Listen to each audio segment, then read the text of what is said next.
So we're starting with the John Deere 425. Now I bought this tractor in December 2014 and I've used it for 30 hours in the past year and a half. It's got 459.8 on it. It's my weekly mower. I use it with its 54-inch mowing deck. It's pretty much the main workhorse around here since it's so new and so capable and it works so well. Only a couple of things have changed about it since the last video that was made. Put rim guard in the tires, and that is an investment that's paid for itself in droves. The hill holding capabilities of this thing, just freaky now that that rim guard's there. And I really can't say enough about the stuff. Non-toxic, biodegradable, non-corrosive. Just why would you ever use calcium? Why would you ever use windshield washer fluid? Rim guard is cheaper and better than both of them. The other thing that I've done, and this is a long overdue, been talking about this ever since I got the tractor, I did the Group 51 conversion, which basically involved changing the terminals around to round top terminals and grinding away at a bit of the battery bracket in order to make room for that Group 51. And then of course I have a rubber bungee strapping it all down. Very critical that you make sure the battery is strapped down and does not move, because it's about 1.5 inches away from the exposed crankshaft of the engine. Also, something is the fact that these terminals are very close to the muffler bracket, so you have to make sure they're properly shielded. This is the negative terminal here, so if it touches the muffler bracket, then there's no big deal. But definitely want to make sure that this positive terminal never shorts itself out against the muffler bracket. So, other than the fact that it's a little more precarious that way, this Group 51 battery has 500 cold cranking amps, and it'll be excellent during the winter for when I'm running the electric PTO and a bunch of accessories and stuff like that, and also for its cold starting capabilities. So now I'd like to talk about a lot of exciting developments with implements. So I'll start with these two things. This was a complete John Deere 425 that I picked up for parts. The engine was seized at the crank and the front plastic hood panels were damaged. So I parted out, I sold the flywheel off of the engine, all the front plastics, the grill, the camshaft out of the engine, and now I'm just kind of keeping it around because I'm hoping to do a few things. First of all, hoping to put this seat on my 322 somehow. Probably have to mutilate the fender pan, but it'll be worth it. This is an excellent seat. And most importantly, I've got the Category 0 3-point hitch and rear PTO on this tractor. The tractor itself had about 540 hours on it when the engine seized up. So I'd like to put this rear PTO and 3-point hitch assembly on my working 425, and it's going to be a really difficult job to tear that all out. Either I'll have to try and just swap the back plates and the PTOs off of the transaxles, or I'll have to just pull this transaxle out and put it in the existing 425. And of course there are many bolts and many rock shafts that hold this 3-point hitch onto the tractor. It's not impossible, it's just difficult, especially when the 425 is my main machine. It's the only one that works with a mower at this point, so I've got to get another mower running before I can have it go down.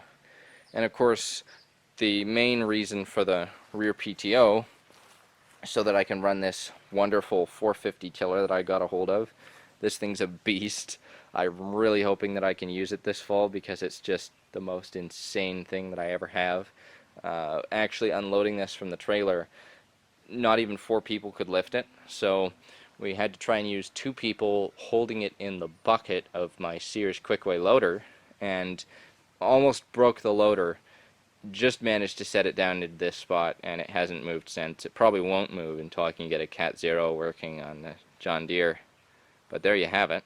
And now we're getting to the really exciting stuff, and by that I mean pretty much the most exciting thing that's happened to me and my tractors since the acquisition of the John Deeres in the first place.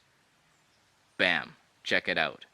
I got myself a 47 dual stage quick hitch snowblower and a 54 quick hitch blade, both from the same seller.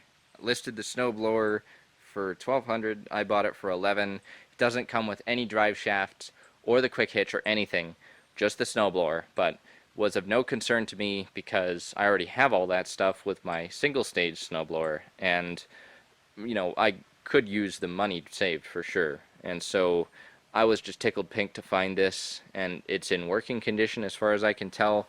Hydraulic chute rotation, the auger's got a little bit of play in it, and so I'll have to see. I might also have to replace the seals on the gearbox, but this thing was tipped up on its side, so that could have something to do with the slight leakage. Hasn't been used in about 5.5 years. Haven't tested out the chute rotation or anything yet, but I'll probably get this thing hooked up if I'm bored one day. This blade is another thing. Look at the paint on it.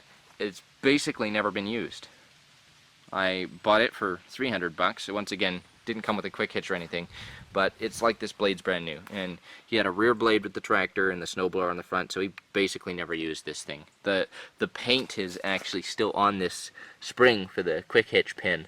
Like, unbelievable. This blade is in perfect condition. It's the best blade that I've ever seen. And so to have these two implements together is just going to make a real kick-ass winter setup, and I couldn't be more excited. And this is probably one of my sweetest scores ever. And there we have it. This is the cleanest John Deere cab that I have ever seen. As if the snowblower and blade weren't enough, I now have a cab, which should actually fit both of my John Deere tractors. It's an older one, originally on a John Deere 316, but nevertheless, these things are pretty universal, and so I should have no trouble attaching this thing to my 425. And of course, what can you not do with a cab? I mean, put a stereo in here, a little 12-volt fan for defrosting the front window. It's got a manual wiper now. Front windshield's in perfect condition. You can put an electric wiper on there. Definitely going to put an LED light bar across the top, maybe a strobe light on top just for the heck of it. Only bit of rust is down on the floorboards. Let me see if I can get a camera angle. Yeah, those floorboards there are a bit rusty, especially on the bottom, but that can always be touched up and taken care of. This thing's incredible, really, and I am so stoked to have this. This is going to make winter so much better because I'll have the cab and dual stage snowblower set up for my 425, and then I've also got two 425 quick hitches, two 4-way quick hitches, and so I can adapt one of them to fit my 322 somehow. I might have to just custom make the adapter myself, but anything's possible, and that way I could use the 322 of course as the blade tractor and the 425 as the snowblower tractor, and have a real balance going between the two. So there you have it, my 425, and stay tuned for part 2, which will be the update on the 322 and all of its respective implements. Thanks for watching.